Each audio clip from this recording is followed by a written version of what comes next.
Okay, with Module 27, we're going to look at the variations in intellectual ability. So we're going to talk about cases where individuals are extremely intelligent and in cases where you have intellectual disabilities and how you identify those. So 2 questions we're going to answer in this module. First, how are the extremes of intelligence characterized? From the high extreme to the low extreme, how are they characterized? And in the second question is, how can we help people reach their full potential? So if someone has an intellectual disability, how can we help them be an active and successful person in society and helping them do what they want to do? So those are the 2 questions we're going to answer in this module. The first thing that we're going to look at is intellectual disabilities.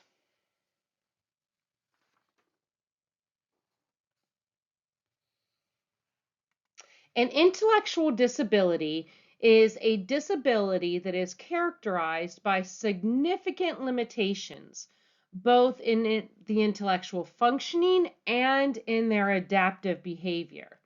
And this covers many everyday social and practical skills. So we have various degrees of intellectual disability, and we're going to talk about each of these degrees. There are 4 different degrees of intellectual disability. Someone who has a mild intellectual disability, they have an IQ of 55 to 69.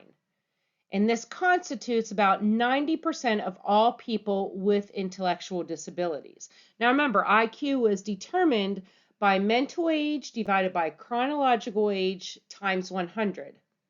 And you came out with this quantifiable number. So individuals who have an IQ of 55 to 69 are considered to have a mild intellectual disability. And this is the majority of people who are considered to have a disability, intellectual disability. The next level is a moderate disability, and this is with an IQ of 40 to 54. A severe disability, intellectual disability, they have an IQ of 25 to 39. And in the lowest level of intellectual disability is someone who is considered profound, and they have an IQ below 25%.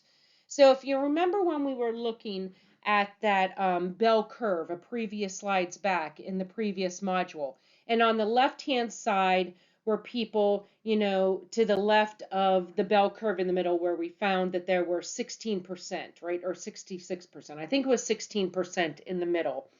And then to the left of that was below average. Those are the intellectual disabilities that we are talking about here with these 4 different levels: mild, moderate, severe, and profound. So what is the cause of someone with an intellectual disability? So we're going to talk about defining the various roots for someone with an intellectual disability.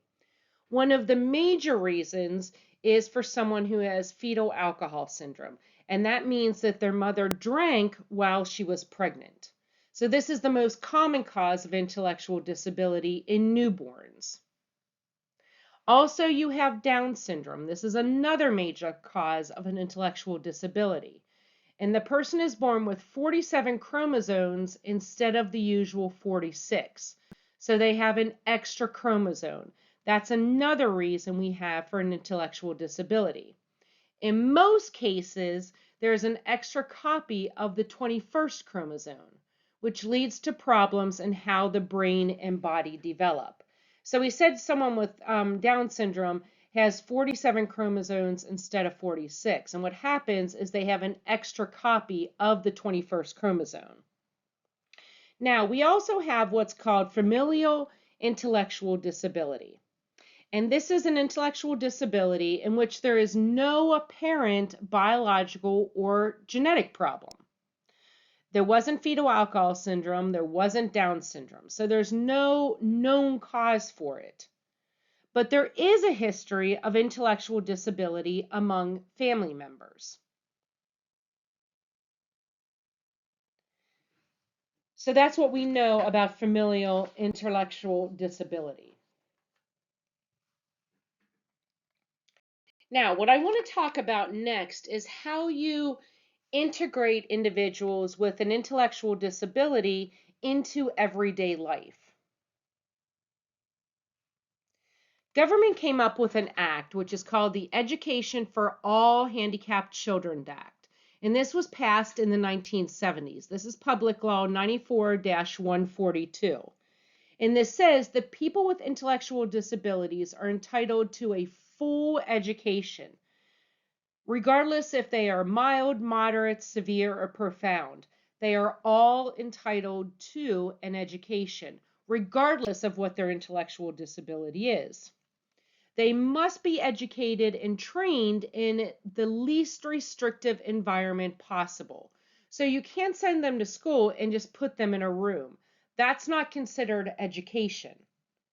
You have to give them the least restrictive environment possible, and they should be educated.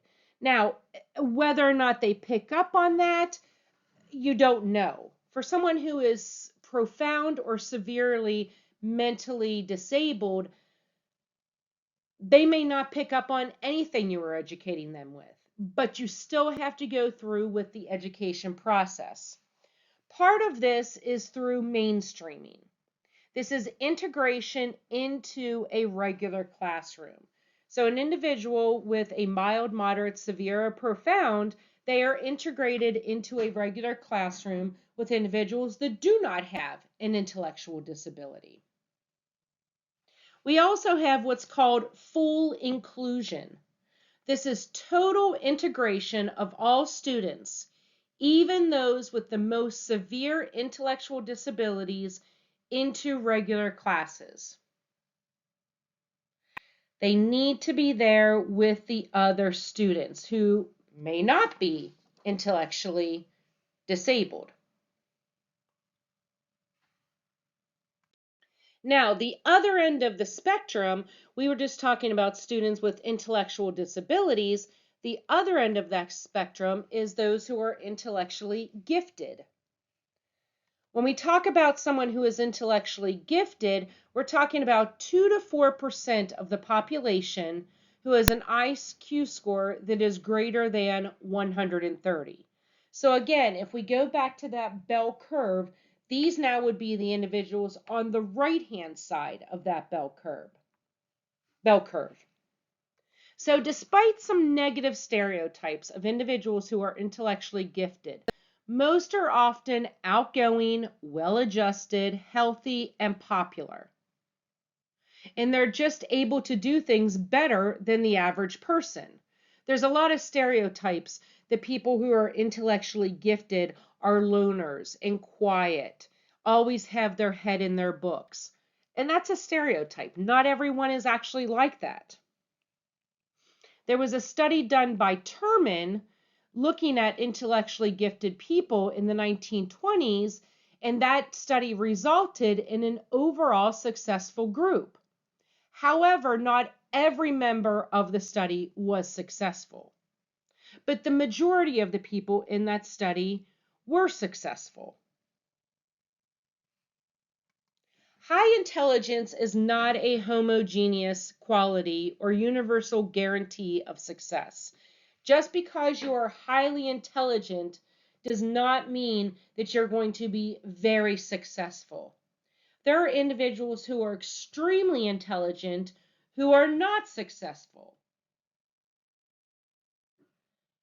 There are special programs for the gifted that are designed to provide enrichment that allows those individuals and their talents to actually flourish.